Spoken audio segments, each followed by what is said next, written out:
মিঠুন তাহলে পায়খানায় ঢুকে শিওর? আর করতে শিওর তাকে মেরেই ছাড়বো।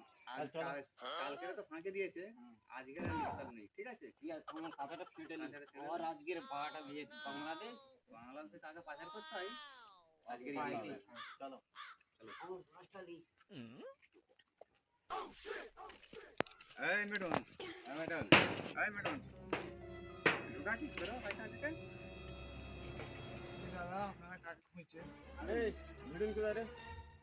দাদা মিঠুন তো এখানে এসেছিল, আমাদের দুটান বিড়ি খেয়ে ও আশেপাশেই কোথা আওয়ান হয়ে আছে। কোথায় গেছে? পুরো খুঁজলে? হ্যাঁ, এই লটা রাখ, লটা রাখ। মিঠুন কোথায় দেখা? বাংলা, বাংলাকে পেয়েছিল। না দাদা আমি মিথ্যে বলছি না, আমার কাছে একটা বাংলা খেতে গেছিল, আমি বাংলা দিইনি বলে ও রাগ করে দাদা একটু ভালো করে চোখটা খুলে দেখি। তোমার দাদা ফুল দিয়েছে। আমাদের বাংলাদেশ পাঠাবে।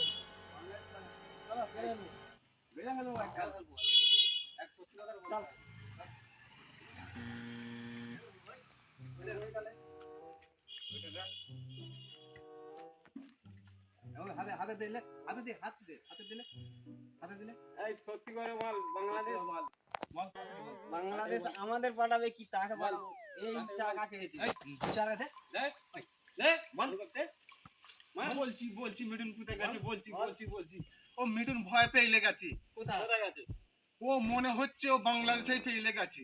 আজকে সকালবেলা প্লেন ধরলো, প্লেন ধরে ভয় পেয়ে গেছে যে আমাকে কিছু লোক মারতে আসবে, দাদা তুই দুটান বিড়ি দে। আমি বললাম ঠিক আছে, তুই বিড়ি খেয়ে তাড়াতাড়ি পালা। হ্যাঁ, আমাকে পায়খানা ধুইতে দিয়ে দুটান বিড়ি খেয়ে পেয়ে গেছে। ঠিক আছে, ছেড়ে দে, মাতাল লোককে ছেড়ে দে। মাতাল লোক ছেড়ে দে, কোথাও মেরে আমরা খুনের দায়ে পড়ে যাবো। জানিস? আরে ছেড়ে দে।